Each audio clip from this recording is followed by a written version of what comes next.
Hi students, இன்னைக்கு நம்ம 10th CBSE Maths NCERT ல 5th chapter arithmetic progression ல exercise 5.3 ல 4th sum பாப்போம் இந்த வீடியோல. How many terms of the AP 9, 17, 25 must be taken to give a sum of 636? Okay, இதல AP கொடுத்துட்டு இருக்காங்க. இதல வந்து நம்ம A and D find out பண்ணிக்கலாம். Then வேற என்ன கொடுத்திருக்காங்க? Sum SN கொடுத்திருக்காங்க. SN is equal to 636. So number of terms என்னன்றது n நம்ம கண்டுபிடிக்கணும். So கொடுத்திருக்கிறத நம்ம first எழுதிக்குவோம். AP என்ன கொடுத்திருக்காங்க? 9, 17, 25 goes on. So that A is equal to 9, D is equal to 17 minus 9 is equal to 8. D is equal to 8. SN is equal to 636. N தான் நம்ம கண்டுபிடிக்கணும். ஓகேவா, இதெல்லாம் நமக்கு தெரிஞ்சிருக்கிற டேட்டாஸ். இதுல இருந்து நம்ம n வந்து கண்டுபிடிக்கணும். சோ என்ன ஃபார்முலா யூஸ் பண்ணலாம்? Sn is equal to n by 2.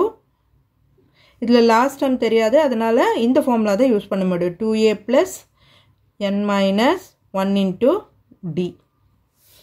ஓகேவா, இப்போ n கண்டுபிடிக்கணும். n by 2 2 into a 9 plus n minus 1 into d is equal to 8 is equal to Sn 636. So n into 2 9s are 18 plus 8n minus 8. இந்த 2 நான் அந்த பக்கம் கொண்டு போயிரு is equal to 636 into 2. 636 into 2 பண்ணிப்போம்.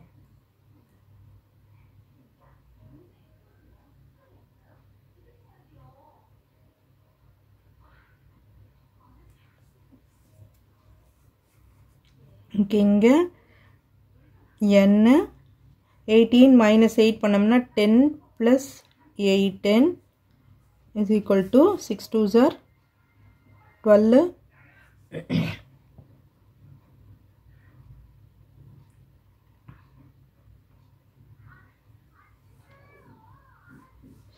இதை விட நம்ம வந்து இந்த 2 எங்கேயே வச்சுக்குவோம். இதால டிவைட் பண்ணிட்டோம்னா ஈஸியாக இருக்கும். அது போட்டோம்னா பெரிய நம்பரை மல்டிப்ளை பண்ணுற மாதிரி ஆகும். n by 2. இப்போ இது ரெண்டுத்தையும் 2 ஆல் டிவைட் பண்ணிட்டோம்னா இங்கே 636 அப்படியே இருக்கட்டும்.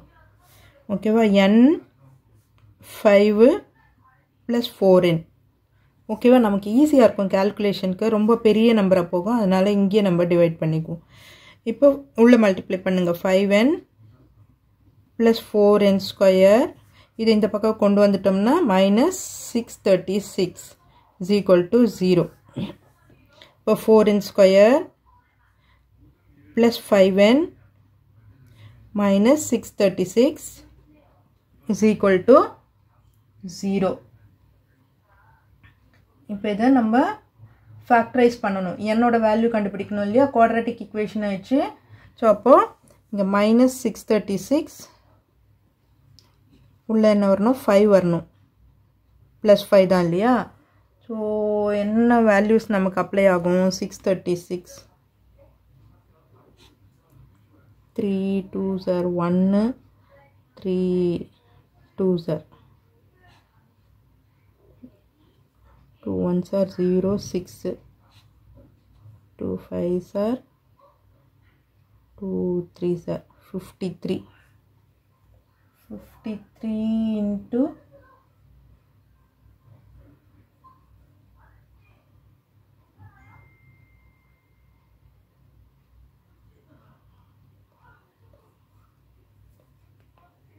சாரி 636 வராது, முன்னாடி 4 இருக்கு இல்லையா, 4 ஆல் மல்டிப்ளை பண்ணணும். 4 6 are 24, 4 3s are 12, 14, 4 6 are 24, 25, 2544 வரும். உள்ள வந்து 5 வரும், minus 2544. ஓகே, எது ரெண்டுத்தையும் மல்டிப்ளை பண்ணால் வரும் அப்படின்றத பார்ப்போம்.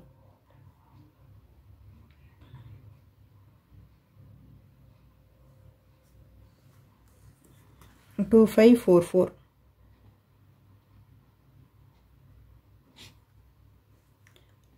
1 2 times 7 2 times 2 6 3 6 so 636 பண்ணது இங்க வரும் ஒரு 4 மட்டும் எக்ஸ்ட்ரா வரும் இல்லையா 2 2s are 4 4 3s are 12 12 4s are 48 ன்னு வரும் ஓகேவா அப்ப 48 into 53 பண்ணீங்கனா இது கிடைக்கும் 48 into 53 புரியுதா இப்போ இது வந்து பிளஸ்ல தான் இருக்கு அப்ப சின்ன நம்பருக்கு மைனஸ் போட்டுக்குவோம் so divided by 4 divided by 4 பண்ணும்போது 12 சார் இது ஃபிராக்ஷன்ல தான் இருக்கும் அப்போ n minus 12 ஒரு ஃபேக்டர் இங்க 4n plus 53 ஒரு ஃபேக்டர் இப்போ n minus 12 equal to 0 அப்ப n is equal to 12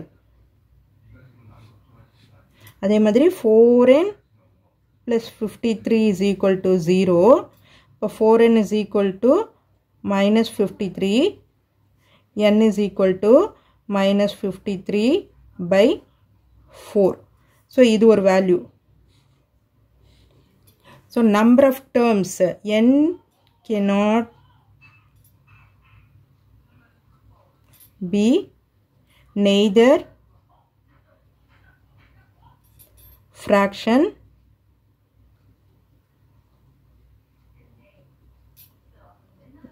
nor negative so n is equal to 12 தான் நம்ம எடுத்துக்குவோம் n is equal to minus 53 by 4 வந்து not possible ஓகேவா so n is equal to 12 ன்றத நம்ம எடுத்துக்குவோம் n values தான கண்டுபிடிக்க சொல்லிருக்காங்க so இதுதான் நம்மளோட ஆன்சர் n value ஓகேவா so that இந்த sum உங்களுக்கு இந்த வீடியோ உங்களுக்கு யூஸ்ஃபுல்லா இருந்ததுனா subscribe பண்ணுங்க மறக்காம உங்க friends ஓட ஷேர் பண்ணிட்டு பாருங்க students thank you